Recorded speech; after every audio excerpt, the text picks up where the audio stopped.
Boa noite. A graça e a paz do nosso Senhor e Salvador Jesus Cristo. Amém? É uma grande honra estar com você o dia do Senhor para compartilharmos a palavra de Deus. Convido os irmãos a abrirem as Bíblias em Apocalipse, capítulo 2. Hoje nós vamos considerar os versos de 1 ao 7. Nosso título de hoje é o primeiro amor. Apocalipse 2, 1 ao 7, o último livro da Bíblia. Fácil de encontrar.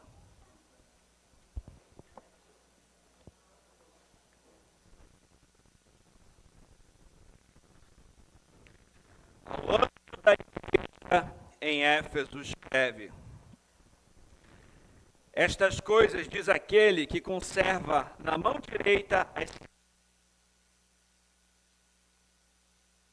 candeeiros de ouro. Conheço as tuas obras, tanto o teu labor como a tua perseverança, e que não pode suportar homens maus.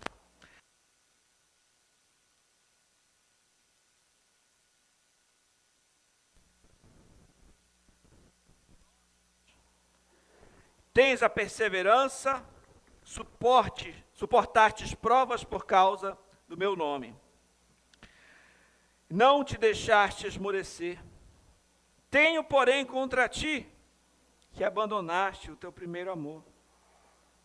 Lembra-te, pois, de onde caíste. Arrepende-te e volta à prática das primeiras obras. E se não, venho a ti, moverei do seu lugar o teu candeeiro, caso não te arrependas. Tens, contudo, a teu favor, que odeias as obras dos nicolaítas, as quais eu também odeio. Quem tem ouvidos, ouça o que o Espírito diz às igrejas. Ao vencedor dar-lhe-ei que se alimente da árvore da vida, que se encontra no paraíso de Deus. Vamos ao Senhor em oração. Santo Deus, Pai Todo-Poderoso, colocamos nossas vidas diante de Ti, sabendo aqui do Senhor que vem o nosso sustento. Se o Senhor não edificar a casa, em vão trabalham aqueles que edificam.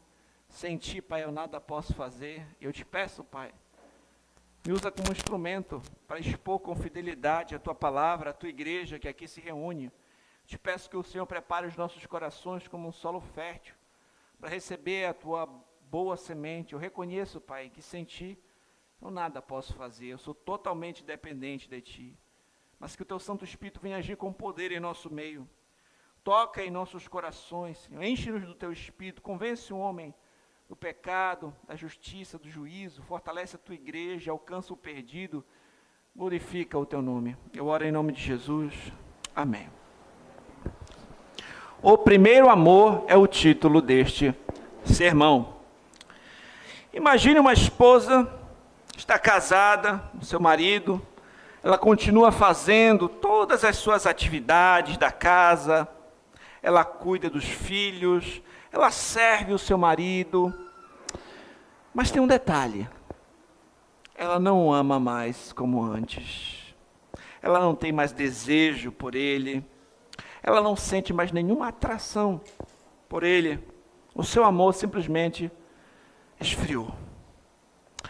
Em outras palavras, uma esposa pode cumprir os seus deveres, mas sem ser motivada por um amor profundo. Você imaginou essa ilustração? Essa história serve para ilustrar a mensagem enviada da parte do Senhor à igreja de Éfeso, que nós acabamos de ler. Nós vamos notar que o Senhor elogia essa igreja por pontos positivos, mas ao mesmo tempo, Ele vai chamar a atenção para este ponto. Eles deixaram de lado o seu primeiro amor. As cartas às 7 igrejas abordavam situações reais que aquelas igrejas mencionadas estavam passando, mas elas também têm aplicações para toda a igreja de Cristo em todo o tempo. A igreja universal de Cristo em todas as épocas tem muito a aprender com estas cartas que nós observamos aqui no livro de Apocalipse. Em outras palavras, as mesmas condições descritas a respeito dessas igrejas também podem ser encontradas nas nossas igrejas hoje. Quem sabe nesta igreja local. Portanto, nós temos que estar atentos para essas orientações, nós temos que examinar a nós mesmos a respeito delas e temos que considerar cada uma dessas mensagens e refletir como nós estamos à luz dessas preciosas verdades. Quando observamos o texto em questão, em primeiro lugar, nós vamos observar que o Senhor elogia aquela igreja. Nós vamos começar com o primeiro ponto, que é o elogio. As crianças que estão anotando, pode colocar o primeiro ponto, elogio. O texto começa dizendo: ao anjo da igreja em Éfeso, escreve. Então, começando com esta parte, o anjo da igreja em Éfeso. Éfeso era uma cidade rica, era uma cidade próspera, e ela era famosa porque lá ficava o templo da deusa, entre aspas, deusa com D minúsculo, Diana. Paulo visitou essa cidade na sua segunda viagem missionária, ele deixou ali Priscila e Áquila, e na sua terceira viagem missionária, ele passou 3 anos lá, e o trabalho naquela cidade foi muito abençoado. Uma igreja ficou estabelecida ali. Paulo, então, se despediu daqueles irmãos posteriormente, ele deixou presbíteros naquela igreja, e durante a sua primeira prisão, Paulo envia a sua carta aos Efésios, a carta que vocês têm na Bíblia. Vocês já leram ali o livro de Efésios? Carta de Paulo aos Efésios, aquela igreja que ficava na cidade de Éfeso. Isso aconteceu mais ou menos no ano 66. Nós podemos chamar a igreja de Éfeso de igreja mãe da província da Ásia. E nós observamos que, posteriormente, Paulo deixou Timóteo encarregado desta igreja, e poucos anos depois, nós vemos que o próprio João, o apóstolo, esteve lá na igreja de Éfeso. Então, era uma igreja que experimentou ali um despertar, tão poderoso, a ponto de pessoas jogarem fora, quebrarem suas imagens, da deusa Diana, muitas conversões, uma igreja fortemente estabelecida, líderes também piedosos ali na frente daquela igreja. Paulo passou tempo lá, depois deixou Timóteo, depois o próprio apóstolo João esteve ali naquela igreja. Então a igreja de Éfeso experimentou muita coisa. E quando nós observamos que o Senhor Jesus Cristo instruiu o apóstolo João a escrever uma carta endereçada ao pastor desta igreja, quando a gente já viu na mensagem passada que o anjo da igreja seria o ministro ou pastor daquela igreja, isso já acontece há cerca de 40 anos depois de tudo isso. Então, na realidade, a igreja nessa época já tinha cerca de 40 anos. Foram muitos anos depois, a igreja tinha cerca de 40 anos, quando o Senhor ditou essa carta a João. Ou seja, uma outra geração já tinha surgido de crentes que não experimentava mais o mesmo entusiasmo daquela primeira geração. Ali já não era mais algo tão intenso quanto os seus pais tiveram quando tiveram o primeiro contato com o Evangelho. Então, a gente tem que ter essa noção de que agora João está falando aproximadamente em 95 depois de Cristo. Então, essa igreja já tem uma longa estrada por aí. E o Senhor começa dizendo: estas coisas diz aquele que conserva na mão direita as 7 estrelas, que anda no meio dos 7 candeeiros. Nós já vimos na mensagem passada o significado dessa imagem, Aquele que anda no meio das 7, que tem na mão as 7 estrelas e que anda entre os candeeiros. Nós vimos que Apocalipse 1:20 diz o seguinte: quanto ao mistério das 7 estrelas que viste na minha mão direita e aos 7 candeeiros de ouro, As 7 estrelas são os anjos das 7 igrejas e os 7 candeeiros são as 7 igrejas. Então, aquele que anda entre os candeeiros é o Senhor Jesus Cristo. Os 7 candeeiros são as 7 igrejas e as 7 estrelas são os anjos daquelas igrejas, os ministros daquelas igrejas. Então, quem diz essas coisas aqui é o próprio Senhor Jesus Cristo. E ele começa elogiando as obras dessa igreja. Ele diz o seguinte: conheço as tuas obras, teu labor. Em primeiro lugar, Cristo, ele sabe o que acontece, o que a igreja se passa, o que acontece na igreja. Ele sabe o que acontece nas nossas vidas, ele conhece as nossas obras. Ele sabe aquilo que a gente faz, tanto de bom quanto de mal. Ele anda entre as igrejas, né?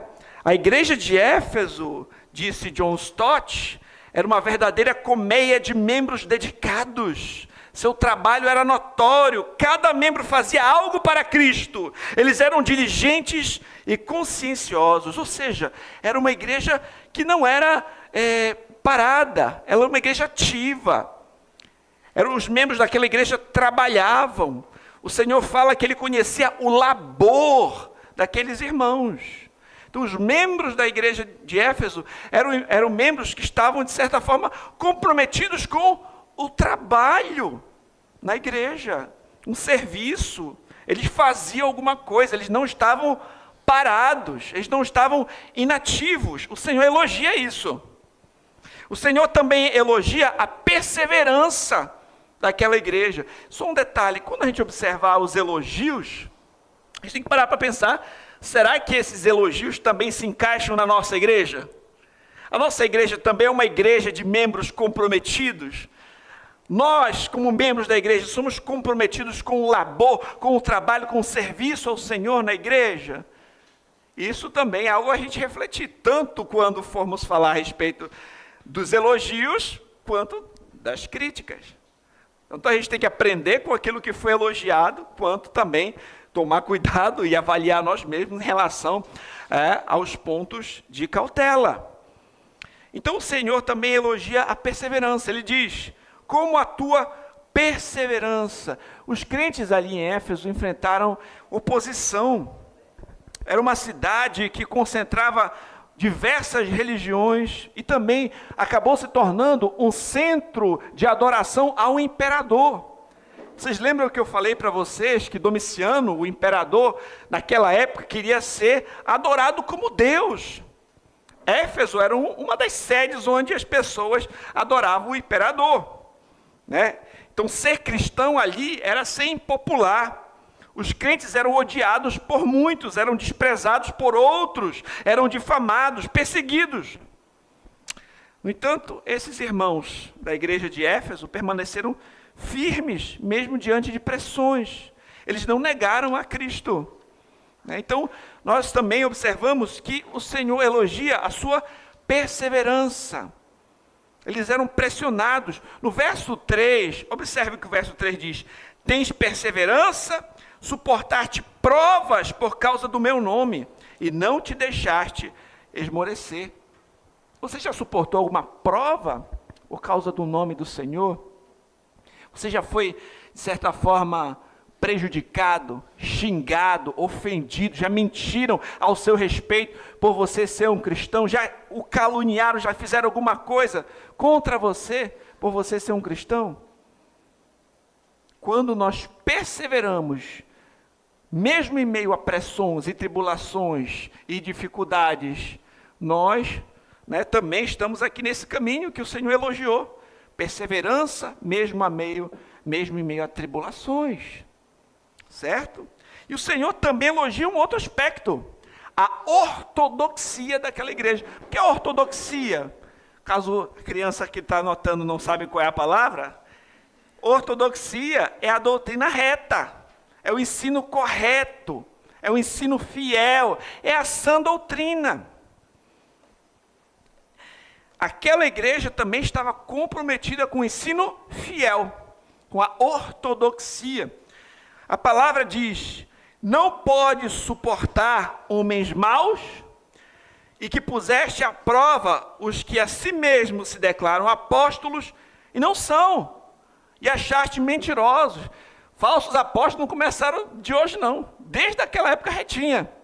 Pessoas que diziam que eram apóstolos e não eram, falsos mestres, lobos roubadores, pessoas que usavam o nome do Senhor para interesses escusos próprios. Mas os crentes de Éfeso, além de permanecerem firmes na sã doutrina, na ortodoxia, eles também triunfaram sobre os hereges.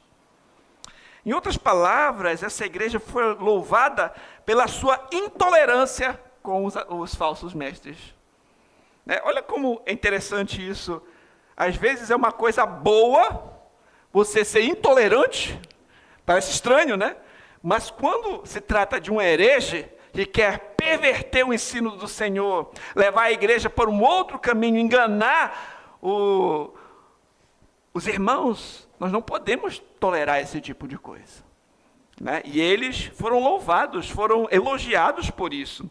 O verso 6 diz o seguinte, é muito curioso o verso 6, diz assim: tens, contudo, a teu favor, que odeias as obras dos nicolaítas, as quais eu também odeio.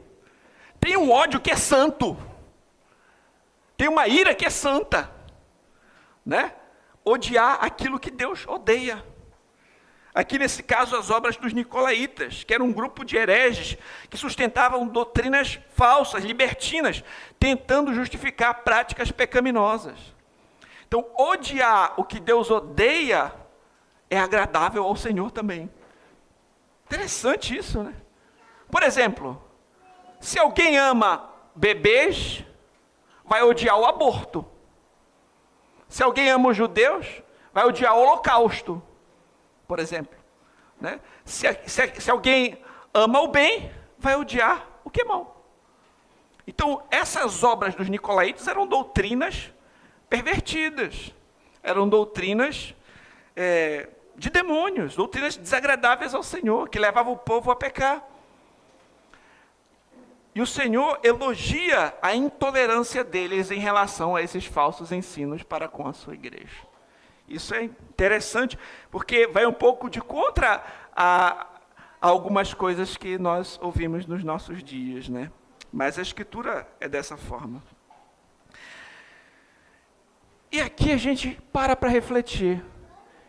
Será que nós, como crentes, nós temos esse discernimento para saber observar, olha, isso daqui é um herege. Esse ensino aqui eu não devo ouvir.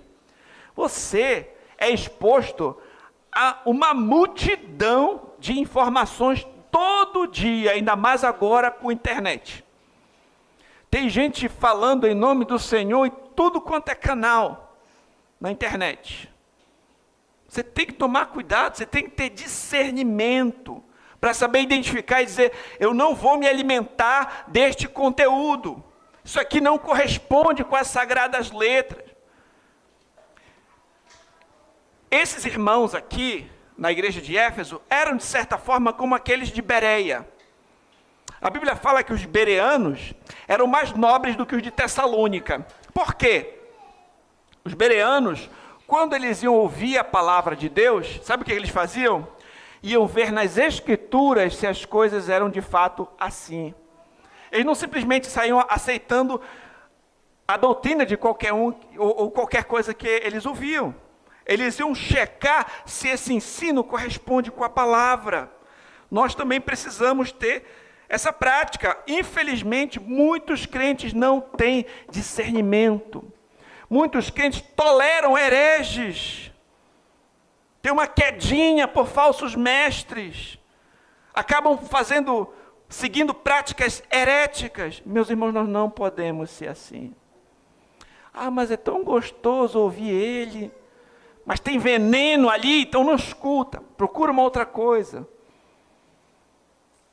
Tome cuidado. Aprenda a não tolerar falsos mestres, heresias. Isso é perigoso. Teve uma vez que um conhecido meu me procurou e ele queria divulgar um evento na igreja.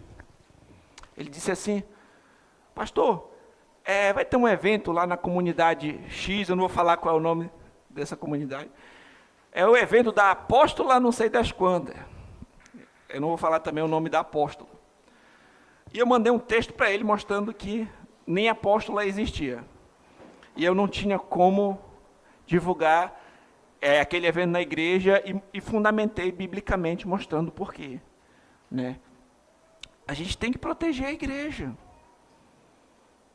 Não é simplesmente chamar qualquer pessoa, né, para colocar aqui. É muito comum, infelizmente, em alguns lugares. Chamar o político que ele vai falar não sei do que.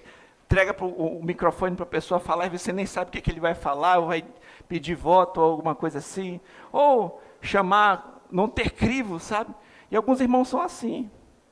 Não tem crivo com o que vão ver, o que vão assistir, os livros que vão ler. Né? De vez em quando, nos grupos da igreja, a gente tem que censurar, apagar alguma coisa lá, porque alguém coloca um vídeo com heresia. E aí a gente percebe que alguns irmãos, de fato, não têm base firme, não têm discernimento ainda. A gente tem que tomar cuidado com isso, meus irmãos. Temos que estar firmados na palavra de Deus. Certo? Então nós, como igreja, nós temos perseverado na fé, mesmo em meio a pressões dos nossos dias? Reflita. Nós não damos espaço para hereges e buscamos nos manter fiéis à doutrina? Nós odiamos aquilo que Deus odeia? Se a resposta foi sim, legal, tudo isso é louvável, mas isso não é suficiente. É possível ser uma igreja que não cede às pressões mundanas, que não tolera hereges, quem sabe uma igreja até reformada, que não participa de práticas esquisitas, estranhas à palavra de Deus.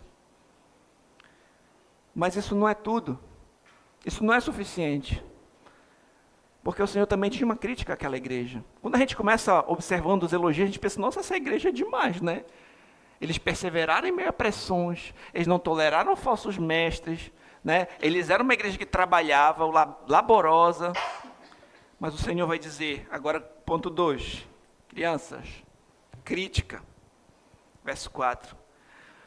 Tenho, porém, contra ti, que abandonaste o teu primeiro amor. Não é suficiente, porque tem um ponto que eles estavam negligenciando. A igreja de Éfeso, apesar de todo o seu zelo, tinha perdido o primeiro amor. O amor que ela tinha por Jesus Cristo, quando ouviu a primeira vez o Evangelho sendo pregado pelo apóstolo Paulo. Aquela igreja não estava mais cativa e motivada pelo amor de Cristo, não estava mais desejosa de engrandecer o seu nome. Eles seguiam as regras da igreja, eles faziam as coisas certas, mas não mais pelas motivações certas. Alguém falou que o primeiro amor surge quando colocamos todos os nossos pecados aos pés da cruz do Calvário, quando abraçamos a justiça de Cristo pela fé, através do Espírito. O primeiro amor conquista o meu coração para o Senhor Jesus Cristo. Cristo se torna tão agradável, tão adorável, que eu quero estar unido para sempre com Ele. Pela sua graça, eu estou tão ligado a Ele, pela fé salvadora, que eu suportarei todas as coisas para alcançá-lo em glória. Quando a gente tem aquela compreensão do Evangelho, quando você compreende que você é um pecador, que você transgrediu as leis de Deus e que não tinha nada que você pudesse fazer para salvar a si mesmo, que você estava caminhando para o inferno, para o abismo, mas Deus, na sua imensa e maravilhosa graça, enviou o seu Filho para que naquele madeiro Ele tomasse sobre si o seu escrito de dívida, tomasse o cálice da ira de Deus no seu lugar. Ele foi morto, transpassado, esmagado naquele madeiro, para que você tivesse vida, perdão, salvação, vida eterna, paz com Deus. Quando você compreende isso de verdade, quando o Espírito Santo te convence do seu pecado, da justiça, do juízo, quando Ele te dá vida espiritual, e você olha para Cristo e se torna aquilo mais precioso que você já descobriu nesse mundo. Geralmente é esse que é o momento do primeiro amor. E aí você quer falar para todo mundo a respeito de Jesus. Com esse tipo de amor, o Joel Bick diz o seguinte: não podemos ficar calados, mas somos obrigados a falar aos outros sobre a necessidade de Cristo, como Ele é precioso. Com este amor é fácil orar. Na hora do primeiro amor, mal podemos esperar para entrar em algum lugar secreto onde possamos conversar com Deus como um amigo querido. Nossos corações estão tão cheios de Jesus Cristo. Dizemos com segurança: Senhor, Tu sabes todas as coisas, Tu sabes que eu te amo. Então esse primeiro amor, você quer falar de Jesus para as outras pessoas. A boca fala do que o coração está cheio, né? E o seu coração está transbordando de Cristo. Você quer falar, você quer convidar os seus amigos, você quer falar de Jesus, você não pode parar um tempinho, já quer orar e quer ter comunhão com Deus, porque o primeiro amor, um amor apaixonado pelo nosso Senhor, nos leva a amar os de fora e buscar ganhá-los. Você percebeu? Um novo convertido convida um monte de gente para vir para a igreja? Né? Geralmente, no primeiro amor, ele está falando de Jesus para todo mundo. Ele não perde oportunidades. Imagina, meus irmãos, agora, um novo convertido, ele acabou de compreender o amor de Deus em Jesus Cristo. Ele compreendeu a mensagem de salvação pela graça mediante a fé em Cristo. Agora, ele busca cada vez mais conhecer a Deus, se relacionar com Deus em oração. Ele busca saber qual é a vontade de Deus para a vida dele em cada detalhe, cada área da sua vida. E ele pergunta para o pastor, para os seus amigos a respeito das suas dúvidas. Ele busca em todas as oportunidades que tem falar de Jesus para as outras pessoas. Mas pode ser que com o passar do tempo, ele percebe que nem todas as pessoas acham essa mensagem tão agradável assim como foi para ele, né? Ele vai perceber que alguns amigos vão se afastar, outros podem zombar dele, outros podem até persegui-lo por conta da sua fé. E com o passar do tempo pode ser que ele talvez comece a ficar um pouco acanhado agora de compartilhar a sua fé, porque ele não sabe qual vai ser a reação das pessoas, e começa a guardar para si mesmo somente aquelas preciosas verdades.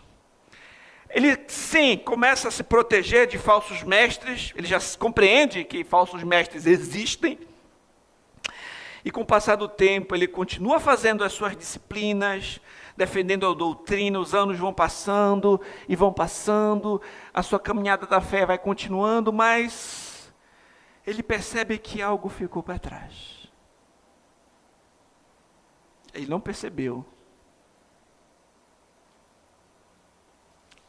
que ele tinha deixado para trás o seu primeiro amor. Algo ficou para trás, não percebeu agora, né?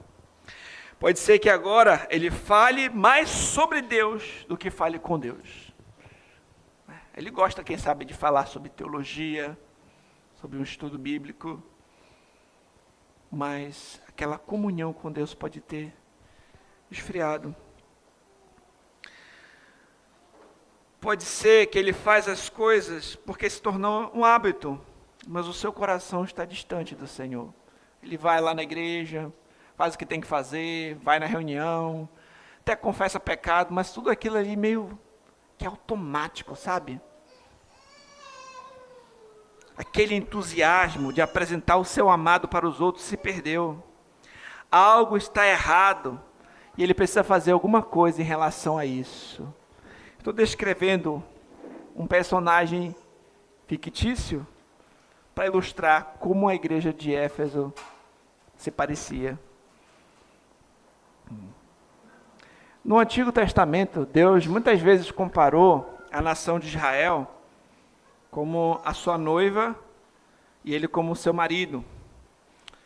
Mas, infelizmente, a nação de Israel foi infiel contra o Senhor e começou a flertar com outros amantes, ou seja, com ídolos. E por isso o Senhor proclamou a palavra aos ouvidos de Jerusalém, em Jeremias 2:2, ele disse: vai e clama aos ouvidos de Jerusalém, assim diz o Senhor, lembro-me de ti, da tua afeição quando era jovem, do teu amor quando noiva, e de como me seguias no deserto, numa terra que se não semeia. Ele lembra do amor que tinha no começo, que se esfriou posteriormente. E nós notamos que no Novo Testamento, a afeição da noiva de Cristo, a igreja, pelo seu noivo também é importante. Nós não podemos fazer as coisas no automático. Nós não podemos simplesmente estar no meio do povo de Deus, fazer as coisas para o Senhor, mas com o coração distante do Senhor. Eu pergunto a você, será que esta carta descreve a nossa igreja? Será que essa mensagem também fala as nossas vidas hoje, a sua vida? Será que nós falamos mais sobre Deus do que com Deus? Como anda a sua comunhão com Deus? Será que as nossas orações se tornaram mecânicas e vazias?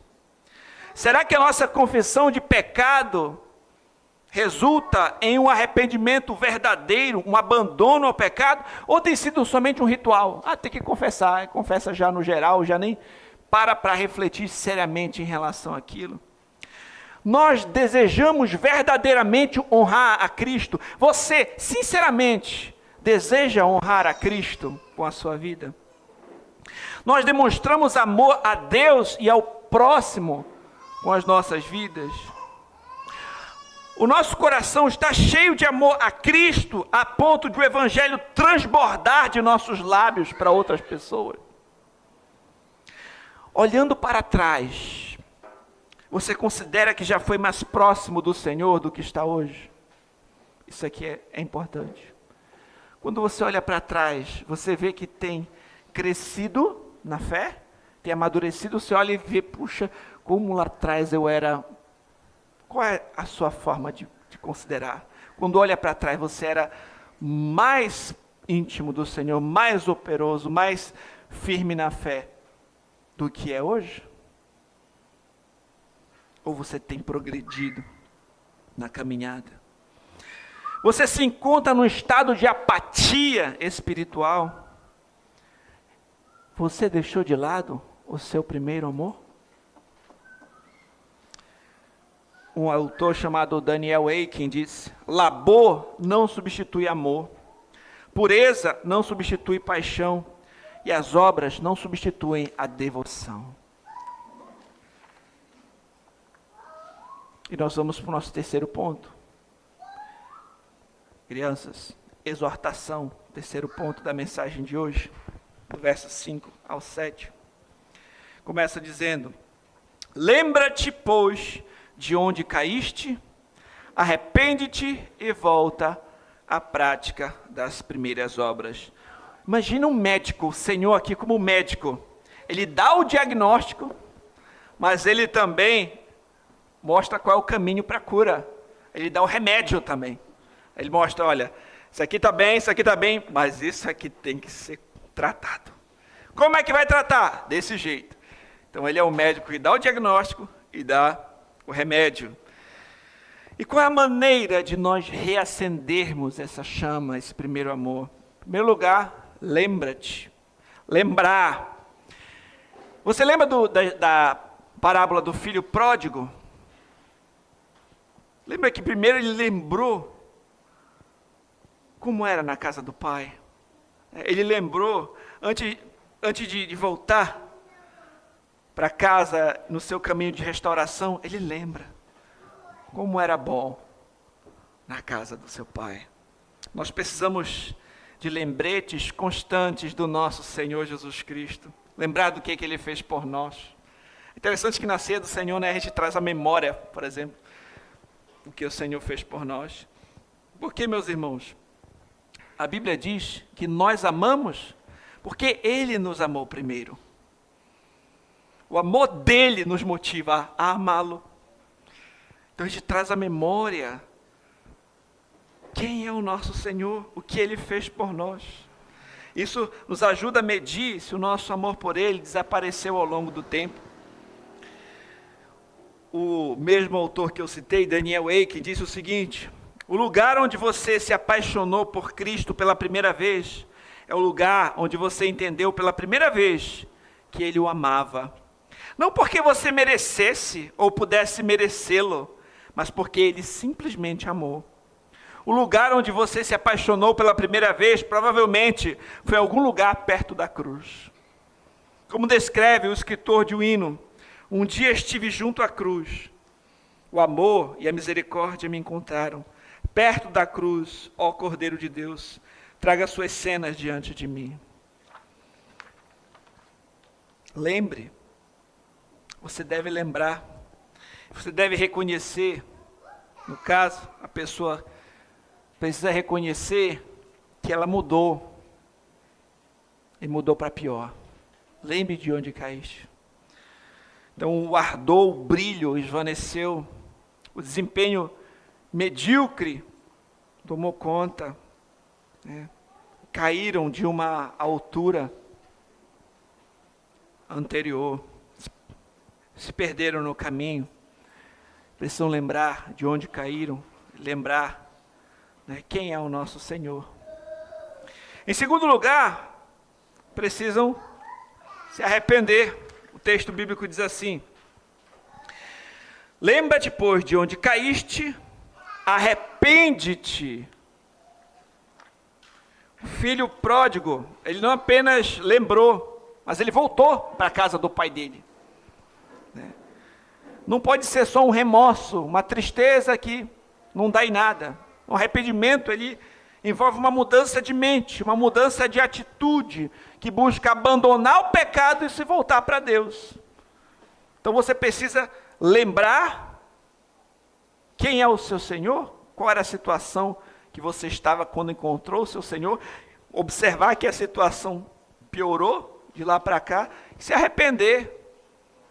Então reconhecer o seu pecado, voltar-se para Deus, buscar abandonar o pecado e se aproximar do Senhor. Em seguida, você deve repetir. O que o texto diz? Volta à prática das primeiras obras. Então, voltar a fazer o que fazia antes. Por exemplo, antes de você abandonar o primeiro amor, você orava? Você deixou de orar? Então você vai voltar a orar. Você deixou de meditar na palavra? Você vai buscar voltar a meditar na palavra. Será que a sua Bíblia não está ali já com poeira? Ou está aberta no Salmo 23 em algum lugar da sua casa? Vamos voltar a meditar de fato. Né? Não de uma forma mecânica, mas refletindo, considerando, orando. Né? Você deixou de compartilhar o Evangelho com outras pessoas? Volte a compartilhar o Evangelho. Você deixou de ter compromisso com a sua igreja local? Volte a ter compromisso com a sua igreja local. Repita, volte a fazer aquilo que você parou de fazer. Se perdeu no processo. Joel Bick disse que é como Jesus estivesse dizendo: lembre-se de como foi naqueles primeiros dias entre você e eu. Lembre-se da altura de onde você caiu e se arrependa. Então, lembrar, arrepender, repetir, voltar a fazer. Certo? E é interessante que o Senhor não apenas dá as ordens, mas Ele fala qual é a razão para essas ordens, o motivo. Ele vai dizer duas razões. Em primeiro lugar, uma advertência. Ele diz assim: e se não venho a ti, moverei do seu lugar o teu candeeiro, caso não te arrependas. Então, em outras palavras, caso aquela igreja não se arrependesse, ela deixaria de existir como uma igreja. O John Stott comenta que a advertência de Cristo a Éfeso é igualmente apropriada a nós hoje. A luz da nossa própria igreja se apagará se persistirmos na teimosia de não amar a Cristo. Sem amor, a igreja não tem luz. E somente quando o seu amor arde, que a sua luz brilha. Isso indica que se eles não se arrependessem, essa igreja seria eliminada como luz para o mundo. Em outras palavras, ela não seria mais considerada como um verdadeiro candeeiro ou como uma verdadeira igreja. Pode ter um ajuntamento que tem nome de igreja na placa e não ser uma igreja verdadeira do Senhor. Vocês sabiam disso? Nem todo que diz que é igreja, de fato, é uma igreja. Precisa ter a aprovação do Senhor. Para ser um candeeiro, ela precisa brilhar. E essa luz vem do Senhor.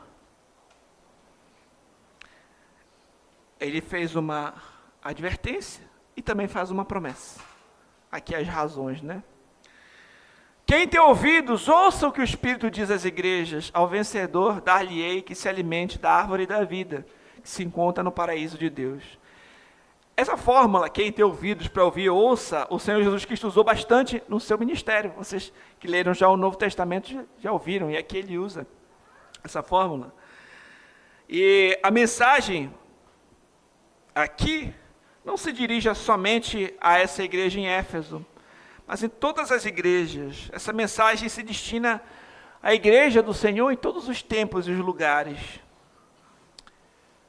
E cada uma dessas mensagens que ele faz a cada uma dessas 7 igrejas é encerrada com uma promessa. E no caso dessa igreja, a promessa é que ao vencedor darei de comer da árvore da vida. Essa promessa de respeito ao livre acesso à árvore da vida. Vocês lembram que lá em Gênesis, o fruto da árvore da vida foi proibido.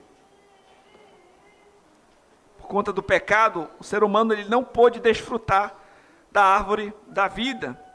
E o que isso significa? Isso diz respeito à vida eterna com o nosso Senhor.